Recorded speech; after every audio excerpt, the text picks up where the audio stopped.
Everyone, ये जो है ये फोर्थ वीडियो है आर्किटेक्चर इज पावर का। तो हम पढ़ने वाले हैं दी शाहजहाँ दी इंजीनियर। शाहजहाँ इंजीनियर का मतलब है कि शाहजहाँ ने बहुत ज़्यादा रुचि ली थी आर्किटेक्चर को बनाने में। Okay, Mughal architecture reaches zenith. Zenith मतलब हाईएस्ट पॉइंट पे कब पहुंची थी? Under Shahjahan. He constructed many architectural masterpieces जो आज भी मतलब बहुत सिग्निफिकेंट हैं और वो दर्शाते हैं कि शाहजहाँ कितना लव करता था ये मॉन्यूमेंट्स बनाने के लिए। मार्बल्स पहले रेड सैंडस्टोन था बट अब मार्बल वाइट मार्बल से बना जाता था।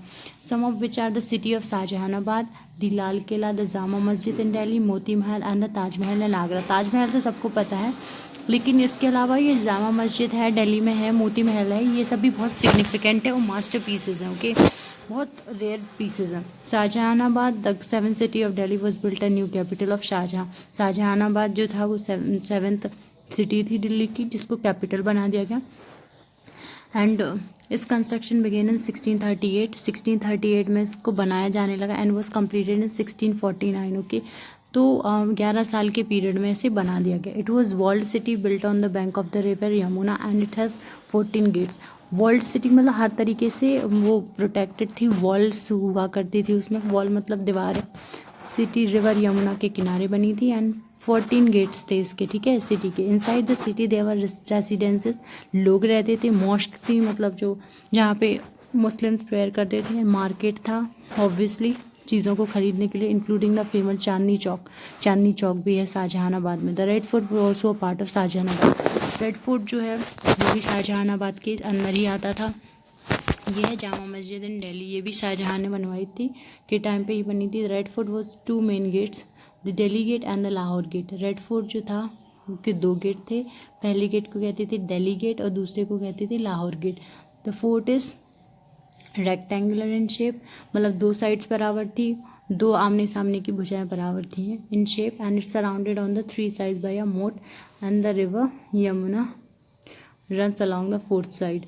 तो यू नो व्हाट, ये मोट से सराउंडेड था 3 साइड से, और रिवर यमुना जो थी वो 4th साइड पे थी। यहाँ पे मोट का मतलब क्या है? एक खाई टाइप का था, कैसल टाइप की थी, उससे सराउंडेड था 3 साइड से। और दीवाने आम जो था, और दीवाने खास मैंने बताया था, दीवाने आम लोगों के लिए था। खास मतलब बहुत फेमस लोग, जो खास लोग होते थे। And Rang Mahal are some important building present inside the fort. तो दीवाने आम, दीवाने खास और रंग महल, ये कुछ बिल्डिंग्स थी जो कि फोर्ट के अंदर थी, जो किसके? शाहजहानाबाद, सॉरी, रेड फोर्ट के अंदर थी। The royal family lived here with the middle of the 19th century. Royal family, जो राजा की फैमिली थी, वो यहाँ पे रहती थी 19th सेंचुरी के टाइम पे।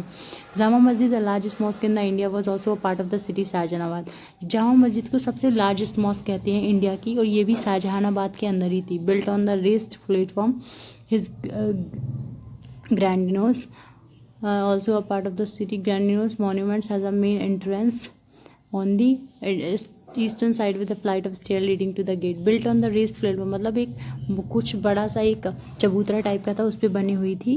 This grandiose monument has its own entrance. ये इतना जायंट टाइप का था, बहुत बड़ा था। इसका खुद का मेन एंट्रेंस गेट था, जहाँ से एंटर करते थे। With the flight of stairs मतलब स्टेयर केस थी, सीढ़ियाँ थी, leading to the gate. Gate पे चढ़ना मतलब जब जाते थे तो सीढ़ियाँ से गेट पे जाते थे। Mask is a triple doomed with,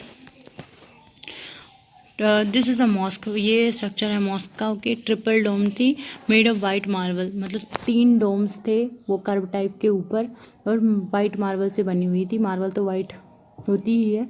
the building is made mostly of red sandstone and has been inlaid with white marbles. Red sandstone से बनी थी, मतलब लाल पत्थर से, लेकिन कुछ चीज़ें क्या थी?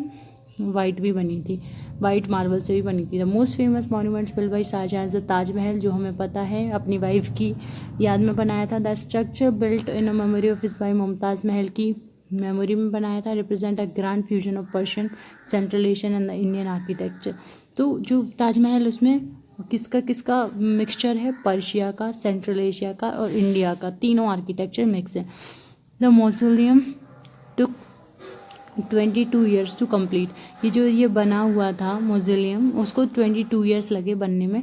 From 1631 to 1653 it was built on a high marble platform पे बना हुआ है। कभी आगरा विजिट करना, you see it. The entire structure is made of marble and the dome is topped with an inverted lotus finial and a metallic pinnacle. तो ये जो पूरा है वो वाइट मार्बल से बना हुआ है। इसकी एक खासियत है क्योंकि वाइट मार्बल बहुत महंगे आते हैं। डोम ऊपर टॉप पे है with an inverted lotus. Invert मतलब उल्टा लोटस है।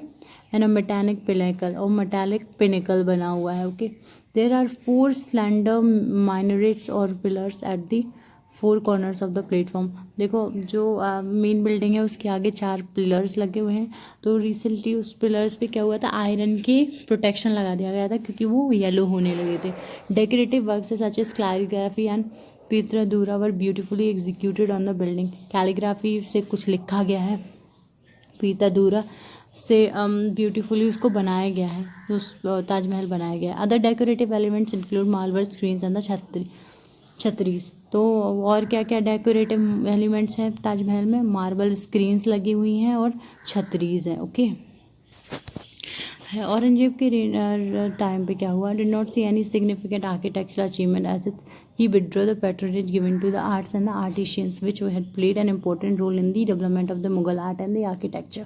देखो औरंगजेब के टाइम पे कुछ ऐसा आर्ट और आर्किटेक्चर में कोई फ़र्क नहीं आया क्योंकि जितने भी अकबर ने अपने पेट्रोन्स लगाए हुए थे या फिर उसके फादर ने जो आर्ट और आर्किटेक्चर में जितना इन्वेस्ट किया था उसने सब हटा दिया था औरंगजेब ने। और आर्किटेक्चर एक बहुत अहम हिस्सा था मुग़ल एम्पायर का, ठीक है, development of the Mughal art and architecture. Art और आर्टिशंस बहुत मेन रोल प्ले करते थे ताकि मुग़ल आर्ट और आर्किटेक्चर को बढ़ावा देने में। The मौजोलियम of Rabia ud Daurani in Aurangabad, the Badshahi Masjid in Lahore and the Moti Masjid in Lal Qila in Delhi were some of the monuments build by Aurangzeb. तो ये देखो मोती मस्जिद जो है, लाल किला है, इन सब कुछ चीज़ें औरंगजेब ने भी बनाई थी, ठीक है। फिर है regional architecture. Apart from the Mughal empire many regional centres such as Bengal, Gujarat and the Deccan also develop their own architecture. तो ये सारे रीजन्स भी थे, उन्होंने अपना खुद का आर्किटेक्चर बनाया region wise. Okay, Hyderabadi monument such as the Char Minar reflect an inspiration from nature. Char Minar जो थी वो हैदराबाद में है। Moreover this monuments have pinnacle like domes along with the minarets and the columns which have been modeled in an open palm leaves। तो open palm leaves पहले तो मतलब कोई वो नहीं हुआ करता था ना, डिज़ाइन आर्किटेक्चर इंटीरियर डिज़ाइनर तो पाम लीव्स पे बनाया करते थे क्योंकि कोई पेपर नहीं होता था।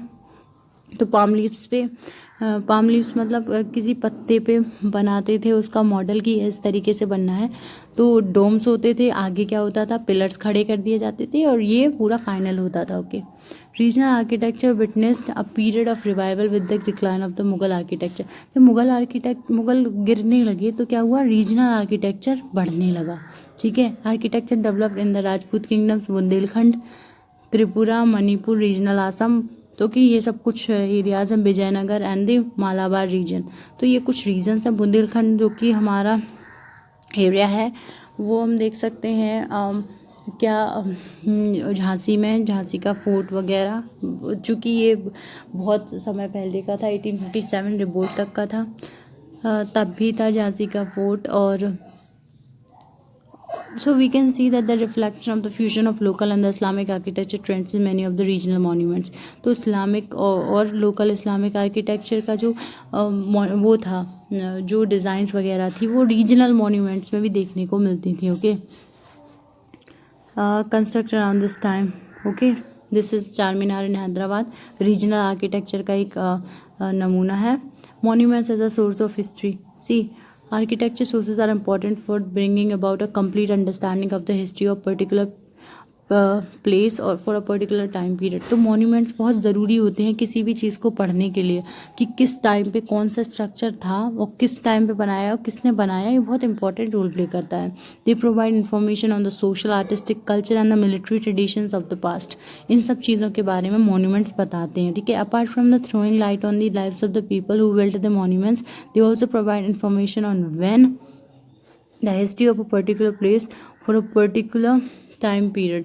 तो किसने बनवाया उसके अलावा ये भी बताते हैं कि उस जगह की हिस्ट्री क्या है और पर्टिकुलर टाइम पीरियड मतलब किसी समय उस जगह की हिस्ट्री क्या थी। Okay, they provide information on the social, artistic, culture and the military. Okay, this we have already studied.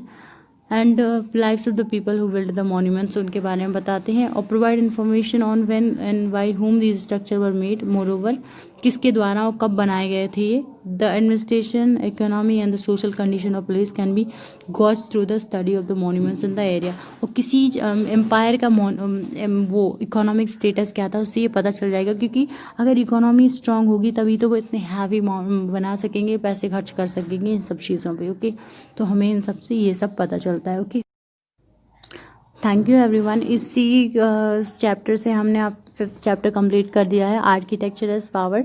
और अगर कभी भी क्वेश्चन आए कि आर्किटेक्चर किस तरीके से इम्पोर्टेंस रखता है, सोर्सेज है हिस्ट्री को पढ़ने का, तो ये बताता है कि किसने बनाई बिल्डिंग, कब बनवाई, किस टाइम पीरियड में बनाई, इसकी economic, artistic, culture, military tradition सबको बताता है। और ये हमें इकोनॉमी, एडमिनिस्ट्रेशन, सोशल कंडीशन के बारे में भी बताता है। Okay, thank you so much again. और thank you, just thank you. Okay.